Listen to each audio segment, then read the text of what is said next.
Assalamu alaikum wa rahmatullahi wa barakatuh. Ce dimanche n'est pas un jour comme les autres, même si beaucoup le voient simplement comme une fin de semaine, un moment de repos, de détente ou d'oubli des responsabilités. Pourtant, pour le cœur qui réfléchit, pour l'âme qui cherche à se rapprocher de son Seigneur, ce jour porte une dimension bien plus profonde que ce que les yeux peuvent percevoir. C'est un jour où le rythme du monde ralentit, où les distractions diminuent légèrement et où une porte invisible s'ouvre pour celui qui veut revenir à Allah avec sincérité. Mais paradoxalement, c'est aussi un jour où beaucoup s'éloignent encore plus, absorbés par le repos, les occupations, les écrans, ou simplement le vide du temps libre. Et c'est justement dans ce contraste que se cache un rappel puissant. Le temps que tu considères ordinaire peut devenir extraordinaire si tu y introduis la présence d'Allah. Et si ce dimanche n'était pas simplement un jour de plus dans ton calendrier, mais le jour où quelque chose commence à changer en toi. Et si, dans le silence de cette journée, loin du bruit des obligations et des préoccupations, Allah écrivait pour toi une page nouvelle que tu n'avais jamais imaginée, parce que parfois, les plus grands changements ne commencent pas dans les moments bruyants, mais dans les instants calmes où le cœur se retrouve face à lui-même. Ce dimanche peut être ce moment précis où ton âme décide enfin de ralentir pour écouter ce qu'elle a ignoré depuis trop longtemps. Aujourd'hui, dans ce rappel, tu vas découvrir 4 noms puissants d'Allah, mais il ne s'agit pas simplement de les entendre ou de les répéter mécaniquement comme de simples mots. Non, il s'agit de les vivre, de les ressentir, de les laisser descendre dans ton cœur jusqu'à ce qu'ils transforment quelque chose en toi, car les noms d'Allah ne sont pas des informations, ce sont des réalités spirituelles vivantes. Ils ne sont pas là pour être prononcés seulement avec la langue, mais pour être invoqués avec un cœur présent, sincère, brisé parfois, mais tourné vers lui. Mais avant de continuer, prends un instant pour faire 3 choses simples mais importantes. Abonne-toi à cette chaîne, non pas pour accumuler du contenu, mais pour ne pas manquer ces rappels qui peuvent toucher ton cœur à un moment où tu en auras le plus besoin. Partage cette vidéo à quelqu'un autour de toi, car tu ne sais jamais quel cœur est en attente d'un rappel qui pourrait le relever. Et surtout, reste jusqu'à la fin, parce qu'une surprise t'attend, une invocation finale qui peut transformer ton état intérieur bien plus que tu ne l'imagines si elle est prononcée avec sincérité. Alors maintenant, oublie un instant le reste du monde. Oublie les distractions, les pensées inutiles et laisse ton cœur se tourner doucement vers ce rappel. Car ce que tu vas entendre n'est pas simplement un discours, c'est une invitation.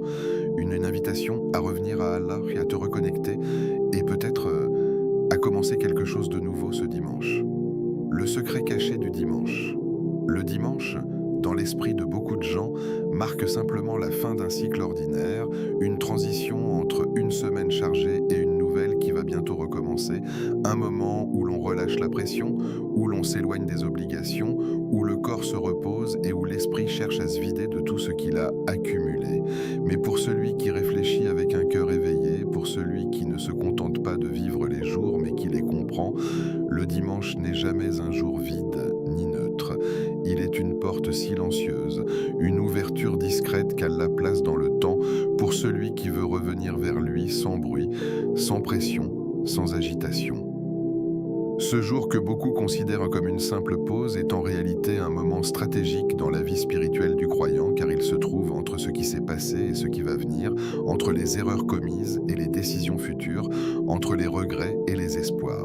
Et dans cet espace suspendu, Allah laisse une chance particulière, celle de se réaligner, de se purifier, de se reconnecter sans que personne ne le voie, sans que le monde ne s'en rende compte, mais avec une profondeur que seul le cœur peut ressentir. C'est là que réside le secret du dimanche. Il n'est pas vide, il est rempli d'opportunités invisibles pour ceux qui savent regarder autrement.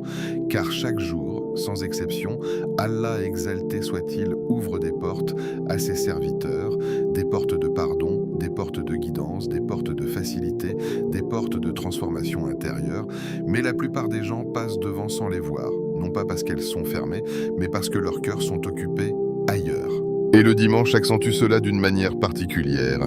Les distractions changent de forme.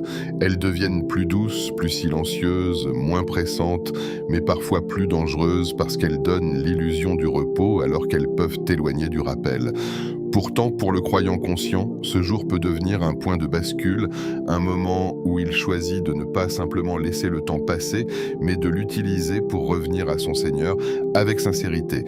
Revenir à Allah ne demande pas un moment parfait, ni une situation idéale, ni un environnement particulier.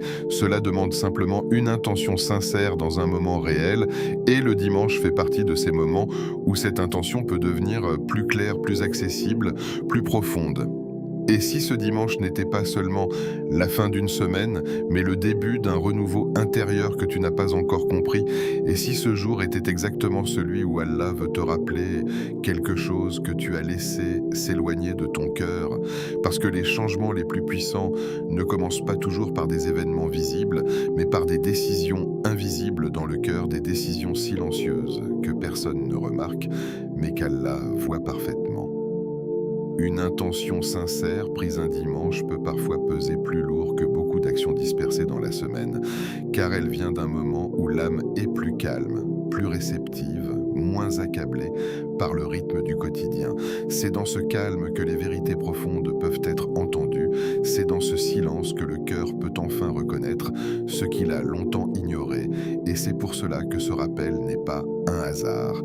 Si tu entends ces mots, aujourd'hui, ce n'est pas simplement pour passer le temps ou pour consommer un contenu de plus, mais peut-être parce qu'Allah veut t'ouvrir une porte que tu n'avais pas envisagée. Peut-être que ce dimanche est celui où tu dois comprendre que tu n'es pas simplement dans une semaine qui se termine, mais dans un moment où ton cœur peut recommencer à respirer autrement. Parce que chaque dimanche porte en lui une question silencieuse que peu de gens prennent le temps d'entendre. Qu'as-tu fait de ton lien avec Allah cette semaine? Et qu'est-ce que tu veux en faire maintenant? Et cette question, même si elle semble simple, peut devenir le point de départ d'un changement profond si elle est accueillie avec sincérité. Pourquoi invoquer les noms d'Allah? Les noms d'Allah ne sont pas de simples mots que l'on prononce, ni des expressions répétées sans conscience, ni des formules spirituelles détachées de la réalité du cœur. Ils sont bien plus profonds que cela, car chaque nom porte en lui une réalité vivante, une manifestation divine, une lumière qui touche directement l'âme du croyant lorsqu'il s'en approche avec sincérité. Invoquer Allah par ses noms, ce n'est pas seulement parler de lui, c'est entrer dans une forme de relation intime où le serviteur reconnaît une qualité précise de son Seigneur et s'y accroche dans son besoin, sa faiblesse, son espoir ou sa repentance. Chaque nom devient alors une clé spirituelle qui ouvre une porte spécifique dans le cœur humain, une porte que ni la logique seule, ni les émotions seules ne peuvent ouvrir.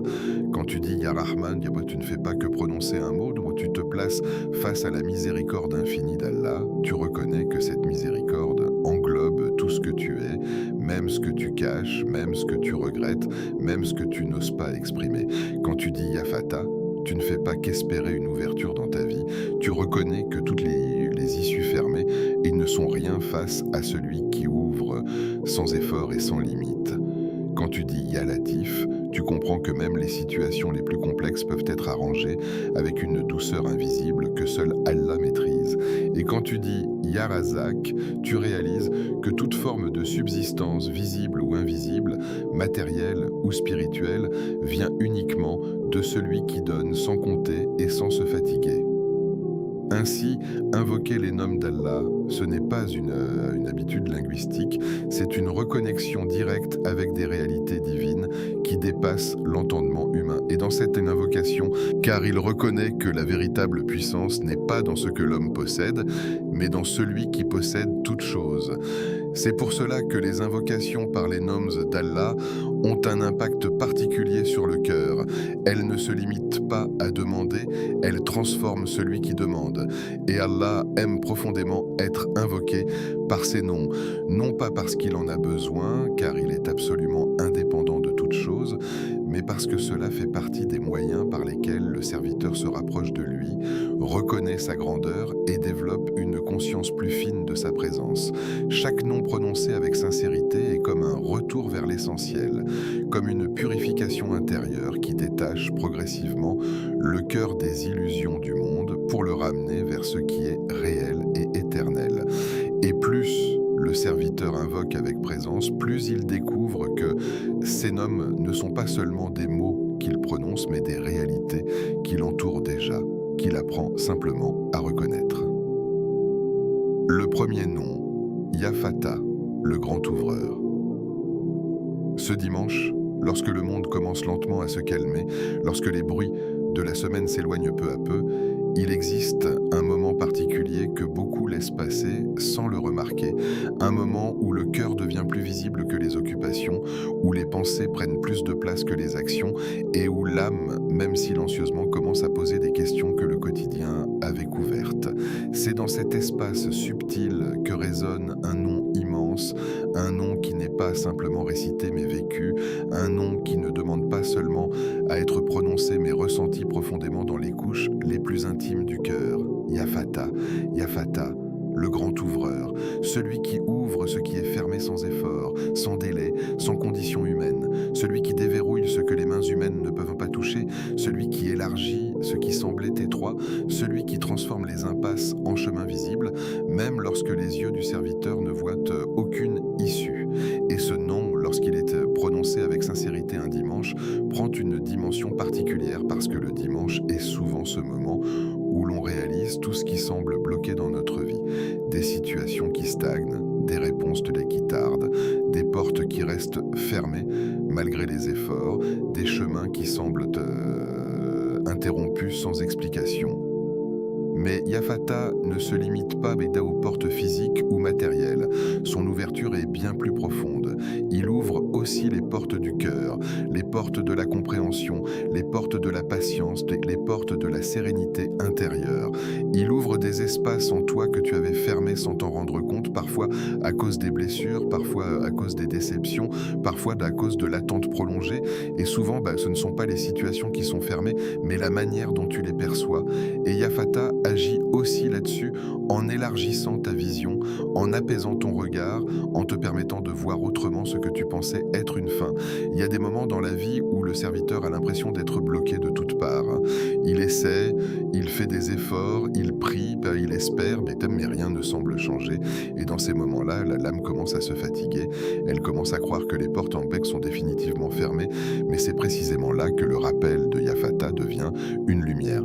Parce qu'Allah n'a jamais fermé une porte pour te priver, mais parfois pour te rediriger, parfois pour te protéger, parfois pour te préparer à quelque chose que tu ne peux pas encore comprendre. Et ce nom rappelle que ce qui est fermé aujourd'hui n'est pas une fin, mais une transition. Quand tu dis Yafata, tu ne parles pas dans le vide, tu t'adresses à celui qui détient toutes les clés des solutions visibles et invisibles, les clés des changements rapides et des transformations lentes, les clés des réponses immédiates et des réponses différées. Et même lorsque tu ne vois aucune porte, il est capable d'en créer une là où il n'y avait rien. Parce que son ouverture ne dépend pas des causes, elle crée les causes, et ce dimanche peut devenir ce moment particulier où tu ne te bats plus contre ce qui est fermé, mais où tu apprends à invoquer celui qui ouvre.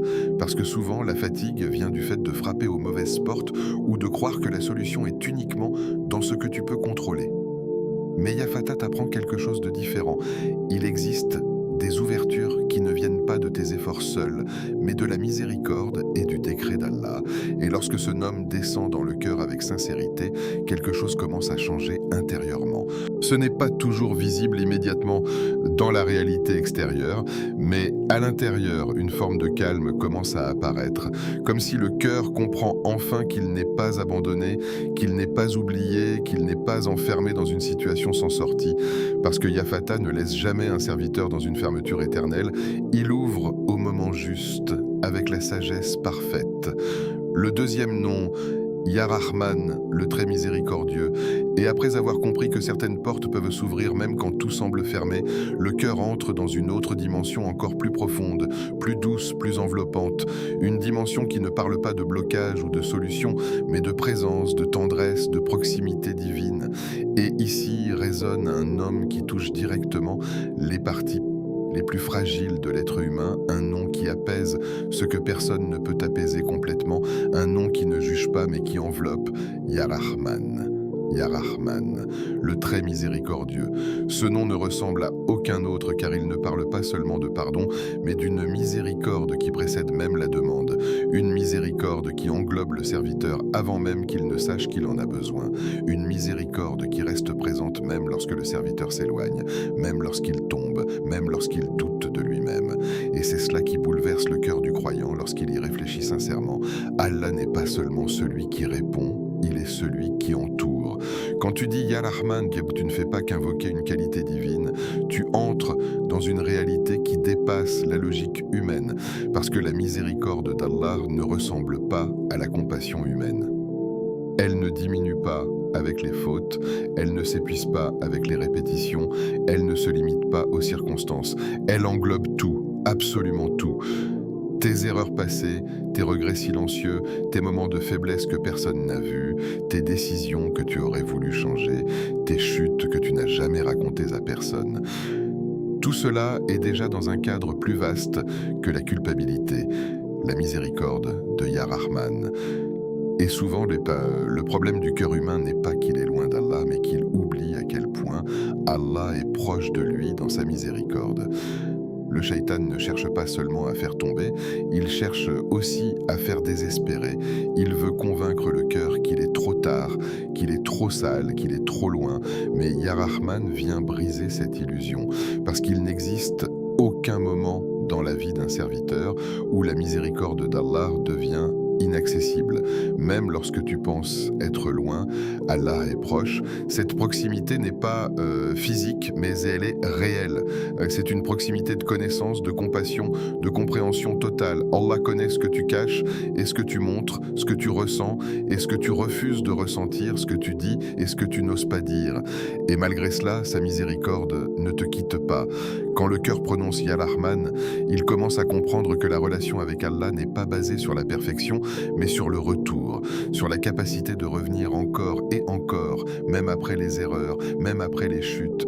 Et cela change profondément la perception de soi, parce que le croyant cesse de se définir uniquement par ses fautes et commence à se voir à travers la porte de la miséricorde divine. Et ce nom, lorsqu'il est invoqué un dimanche, devient comme une lumière douce dans un moment de calme. Il ne pousse pas à la panique, il ne crée pas de pression, il ne demande pas la perfection immédiate, il invite simplement le cœur à revenir, à respirer, à espérer de nouveau. Et parce que Ya Rahman n'est pas un homme de rejet, mais un nom d'accueil. Il ne repousse pas, il attire, il ne ferme pas, il ouvre autrement, par la tendresse, par la compréhension, par la proximité. Et plus le serviteur médite sur ce nom, plus il réalise que la miséricorde d'Allah n'est pas une simple qualité parmi d'autres, mais une réalité qui englobe toute sa relation avec son Seigneur. Une réalité qui transforme la peur en espoir, la culpabilité en retour et la distance en rapprochement progressif. Ya Latif, le subtil, le doux. Répète doucement dans ton cœur, Ya Latif. Il existe des moments dans la vie où le serviteur regarde son existence et ne comprend plus rien. Il voit des événements qui s'enchaînent sans logique apparente, des portes qui se ferment alors qu'il pensait qu'elles allaient s'ouvrir, des retards qu'il ne comprend pas, des détours qu'il n'avait jamais prévus, des situations qui semblent complexes, confuses, parfois même injustes à ses yeux. Et dans ces moments-là, le cœur humain a tendance à croire que tout est désordonné, que rien n'est démaîtrisé, que les choses échappent au contrôle. Mais c'est précisément ici que le nom de Ya Latif entre dans le cœur comme une lumière discrète, presque invisible au début, mais profondément transformatrice. Ya Latif, le subtil, le doux, celui dont les actes ne font pas de bruit, mais dont les effets changent totalement la réalité du serviteur. Contrairement à ce que le regard humain perçoit, toutes les transformations ne sont pas brutales, visibles ou immédiates. Certaines sont silencieuses, lentes, précises, tellement fines qu'elles échappent à l'attention du moment présent. Et pourtant, elles sont les plus profondes. Quand tu répètes Ya Latif, tu invoques celui qui agit là où tes yeux ne voient rien. Celui qui arrange des détails que tu ignores complètement. Celui qui modifie des chemins sans que tu t'en rendes compte. Parce qu'Allah ne se contente pas de répondre aux grandes demandes visibles, il agit aussi dans les petits détails invisibles qui, ensemble, changent totalement le résultat final de ta vie. Il y a des situations situations dans lesquelles tu as demandé un changement immédiat, mais il n'est pas venu. Tu as peut-être pensé que rien ne se passait, mais Yalatif travaille souvent dans ce que tu ne vois pas encore. Il prépare des rencontres, il retarde des événements pour t'éviter un mal, il transforme des obstacles en protection, il détourne des dangers sans même que tu sois conscient de leur existence. Et cela, le cœur ne le comprend pas immédiatement. Parfois, avec le serviteur pense qu'Allah est silencieux, alors qu'en réalité, il est en train d'agir avec une précision parfaite. Ce silence apparent n'est pas une absence d'action, mais une forme d'action subtile que seule la sagesse divine peut orchestrer. Et Yalatif est ce nom qui rappelle aux croyants que le monde n'est pas aussi chaotique qu'il le perçoit, mais qu'il est géré avec une finesse absolue. Il y a des moments dans ta vie où tu comprends une situation seulement après des mois, parfois des années. Tu réalises que ce que tu avais considéré comme un retard était en réalité une protection, que ce que tu avais perçu comme une perte était une redirection, que ce que tu avais vu comme une fermeture était en réalité une préservation. Et à ce moment-là, ton cœur murmure sans même réfléchir, Yalatif. Tu étais là depuis le début et ce nom agit aussi dans l'intérieur du cœur. Parce que Yalatif ne change pas seulement les événements extérieurs, il adoucit aussi les réactions intérieures. Il apaise les tensions invisibles, il calme les inquiétudes profondes, il fait descendre une forme de tranquillité que tu ne peux pas toujours expliquer avec des mots. C'est une douceur spirituelle qui arrive sans annonce, mais qui transforme l'état intérieur du serviteur. Quand tu vis avec ce nom dans ton cœur, tu commences à regarder ta vie autrement. Tu ne vois plus seulement les problèmes visibles, mais tu commences à croire qu'il y a une orchestration invisible derrière chaque détail.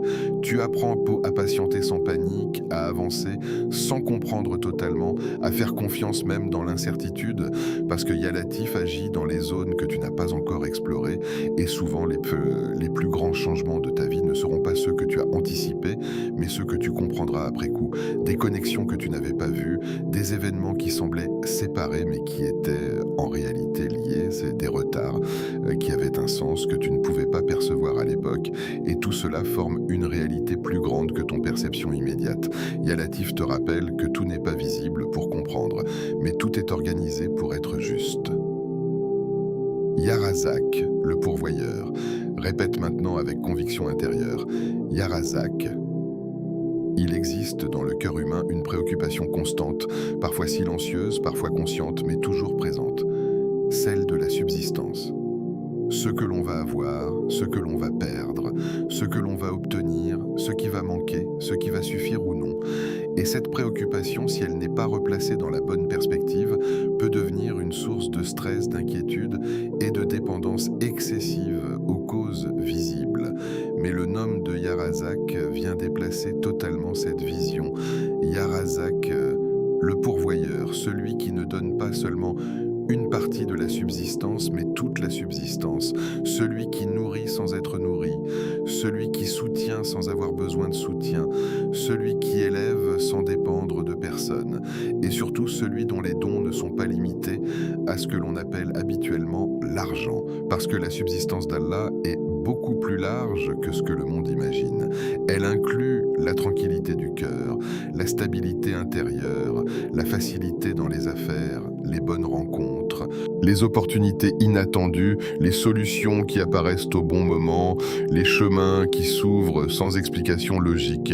Et parfois, ce que tu cherches sous une forme matérielle, Allah te le donne sous une forme plus profonde, plus durable, plus bénéfique pour ton âme. Quand tu dis Yarazak, mais tu reconnais que tu n'es pas dépendant des causes, mais du créateur des causes. Tu comprends que ton effort est important, mais qu'il n'est pas la source ultime. Il est une voie, mais pas la source. Et cette distinction change profondément ton rapport à la vie, parce que tu ne deviens plus prisonnier de l'anxiété de manquer, mais tu entres dans une forme de confiance active. Il y a des moments où le serviteur pense que la porte de la subsistance est étroite.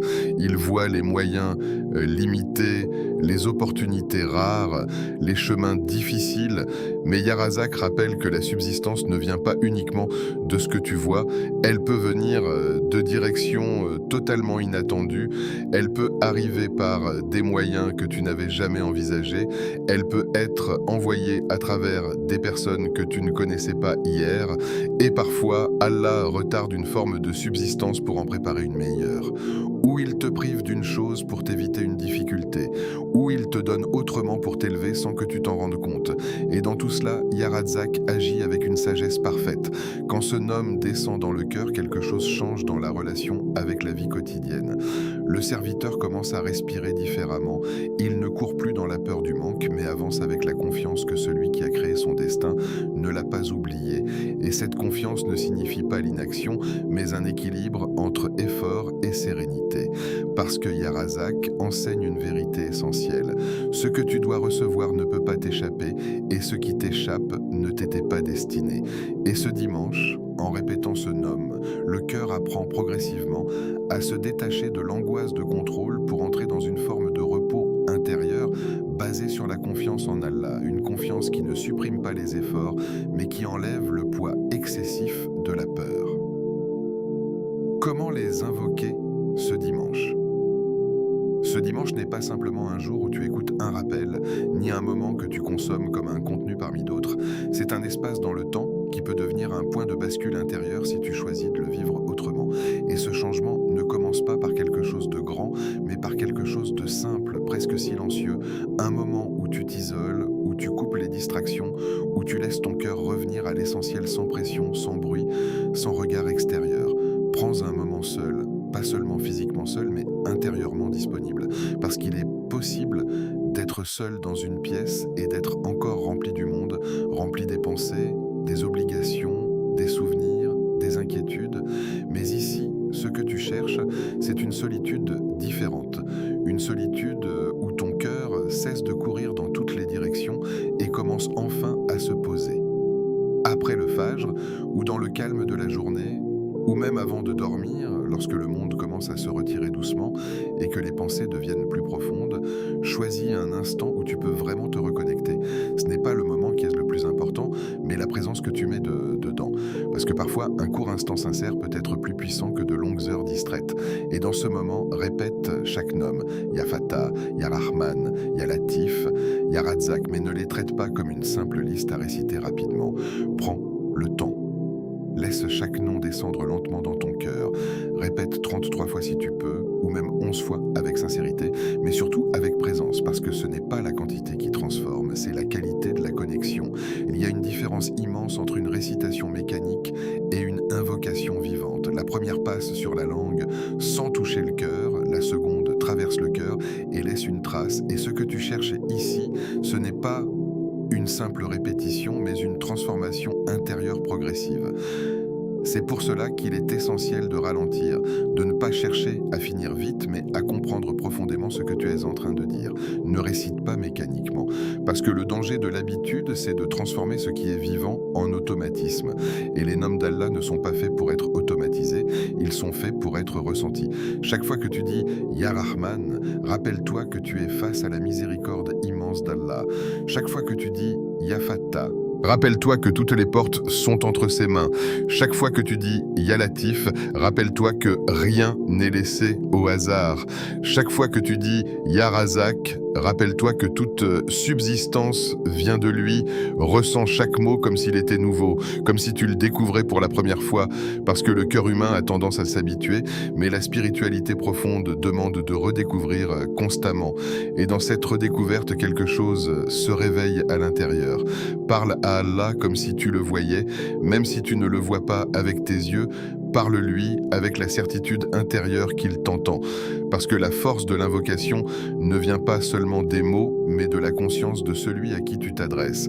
Et quand cette conscience est présente, même une simple phrase devient lourde de sens. Imagine que tu n'es pas en train de réciter dans le vide, mais que tu es en train de t'adresser directement à celui qui connaît ton passé, ton présent et ton futur. Celui qui connaît ce que tu as montré et ce que tu as caché. Celui qui connaît tes efforts silencieux et tes combats intérieurs. Et malgré tout cela, il te permet encore de l'appeler par ses noms, car il t'entend. Cette phrase n'est pas symbolique, elle était réelle. Allah n'est pas distant, il n'est pas absent, il n'est pas inattentif. Il entend chaque mot, même celui que tu prononces à voix basse, même celui que tu gardes dans ton cœur sans le dire. Et cette réalité change complètement la manière dont tu fais ton invocation, parce que tu ne parles plus dans le vide, tu parles à celui qui répond d'une manière que tu ne maîtrises pas toujours, mais qui est toujours adaptée à ce qui est le meilleur pour toi. Les signes que cela agit. Après cela, ne cherche pas immédiatement des miracles visibles, ne cherche pas des transformations spectaculaires instantanées, ne cherche pas à forcer des résultats extérieurs, parce que les premiers signes de l'acceptation et de l'impact ne commencent pas toujours autour de toi, ils commencent en toi. Observe, pas avec impatience, mais avec conscience. Parce que ce que tu viens de faire n'est pas un simple exercice spirituel, c'est une connexion, et toute connexion réelle laisse des traces. Le premier signe que quelque chose a commencé à agir, c'est une paix intérieure. Une paix que tu n'as pas forcément créée toi-même.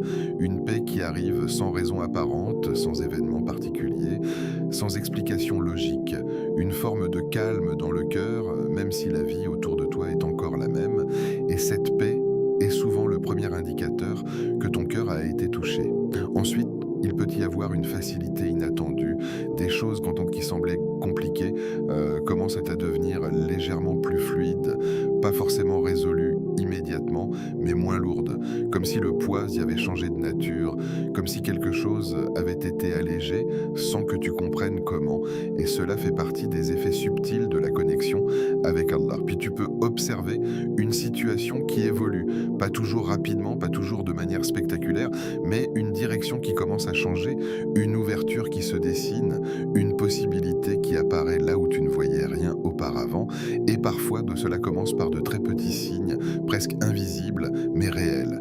Il peut aussi y avoir un poids qui disparaît, un poids intérieur que tu portais sans t'en rendre compte pleinement, une tension, une inquiétude, une fatigue spirituelle, et soudain tu réalises que quelque chose a changé dans ta manière de ressentir les choses.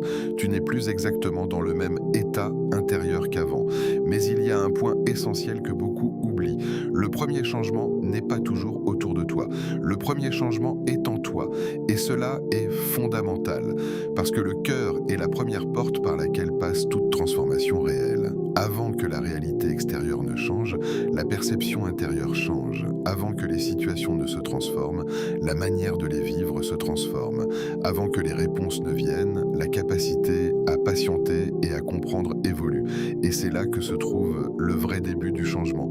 Pas dans ce que tu vois immédiatement, mais dans ce que tu ressens différemment, dans la manière dont ton cœur réagit aux mêmes situations, dans la manière dont ton esprit se calme face à ce qui auparavant te perturbait. Parce que lorsque le cœur change, tout commence à changer progressivement autour de lui, même si cela prend du temps. Le rappel essentiel.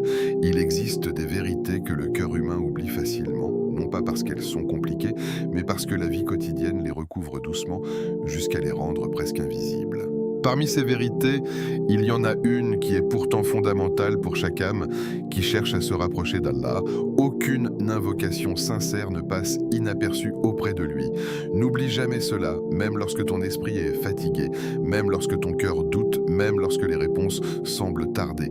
Allah n'ignore aucune invocation, pas une seule parole prononcée avec sincérité, pas un seul appel sincère, pas une seule demande intérieure ne disparaît dans le vide. Tout est entendu, tout est enregistré, tout est connu de celui qui connaît ce qui est visible et ce qui est caché. Et parfois, le serviteur pense que son invocation n'a pas été entendue simplement parce qu'il ne voit pas immédiatement de changement. Mais la perception humaine était limitée. Elle voit les résultats, mais elle ne voit pas les processus invisibles qui se déroulent dans l'ordre parfait d'Allah. Une invocation peut être en train de transformer une situation sans que tu ne t'en rendes compte immédiatement. Elle peut être en train de repousser un mal que tu n'as jamais vu. Elle peut être en train de préparer une réponse qui viendra au moment exact où tu en auras le plus besoin. Même celle faite en silence, celle que personne n'entend, celle que tu n'as pas osé exprimer à voix haute, celle qui est restée coincée dans ta poitrine entre la douleur et l'espoir. d'espoir, Allah la connaît. Il n'a pas besoin que tu la prononces parfaitement. Il n'a pas besoin que tu la formules avec éloquence. Il entend même ce que ton cœur n'arrive pas à traduire en mots. Et même celles accompagnées de larmes, ces larmes que tu n'expliques pas toujours, ces moments où tu es seul et où ton cœur devient trop plein pour rester silencieux, ces instants où tu ne sais plus si tu es en train de demander ou simplement de te vider intérieurement, même cela est une invocation et ces larmes ne sont jamais perdues auprès d'Allah. Elles sont vues, elles sont connues, elles ont un poids que le monde ne comprend pas mais qu'Allah élève. Ce dimanche que tu vis peut-être comme un jour ordinaire est en réalité un espace ouvert dans lequel ton cœur peut revenir à l'essentiel, parce que les jours ne sont pas tous identiques devant Allah.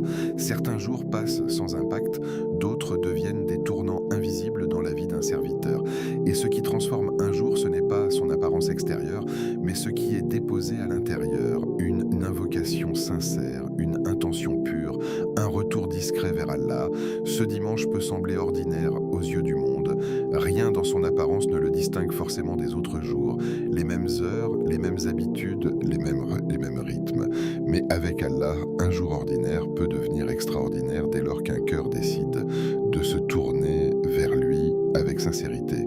Parce que la valeur d'un jour ne réside pas dans le jour lui-même, mais dans la manière dont le serviteur le vit avec son Seigneur. Et c'est là que se trouve le secret que beaucoup oublient. Ce n'est pas la grandeur du moment qui change tout, mais la sincérité de la connexion. Un simple instant, vécu avec présence, peut avoir plus de valeur qu'une longue période vécue dans la distraction. Et ce dimanche peut devenir exactement cela, un moment simple en apparence mais immense dans sa réalité spirituelle. Ô Allah, Ya Fattah, ouvre pour moi les portes du bien, là où je ne vois aucune issue, ouvre les chemins que je ne connais pas et facilite ce qui semble difficile à mes yeux. Ya Rahman, enveloppe-moi de ta miséricorde infinie. Pardonne ce que j'ai caché et ce que j'ai montré et rapproche mon cœur de toi-même. Lorsque je faiblis, Ya Latif, agis dans ma vie avec ta douceur parfaite, réorganise mes affaires avec sagesse et arrange ce que je ne comprends pas encore. Ya Razak, accorde-moi une subsistance bénie et inattendue. Donne-moi ce qui est bon pour ma vie et pour mon âme, et éloigne de moi ce qui peut me nuire sans que je le sache. Ô Allah, apaise mon cœur lorsqu'il est troublé, fortifie-moi lorsque je doute et guide-moi toujours vers ce qui est meilleur pour moi. Il y a des choses que tu ne verras pas immédiatement, des changements qui ne se montrent pas tout de suite, des réponses qui prennent un chemin que tu ne comprends pas encore. Mais une chose reste certaine, et elle ne change jamais. Allah a agi, et même lorsque tu ne vois rien, Allah entend. Même lorsque tu te sens silencieux, Allah répond. Même lorsque tu ne comprends pas encore la réponse, alors fais confiance, pas à ce que tu vois seulement, mais à celui qui voit tout. Et surtout, ne cesse jamais d'invoquer, même dans les moments simples, même dans les jours ordinaires, même dans les dimanches silencieux. Si ce rappel a touché ton cœur, même légèrement, ne le laisse pas s'éteindre ici. Abonne-toi à Voix du Tawhid pour continuer à recevoir des rappels qui réveillent le cœur, active la cloche pour ne manquer aucun moment de rappel bénéfique. Et surtout, partage cette vidéo à une personne qui traverse un moment difficile, même silencieusement, car parfois, ce que tu partages n'est pas juste une vidéo, c'est une lumière, c'est un apaisement, c'est une porte vers Allah. Et parfois, une seule invocation entendue au bon moment peut transformer un cœur entier.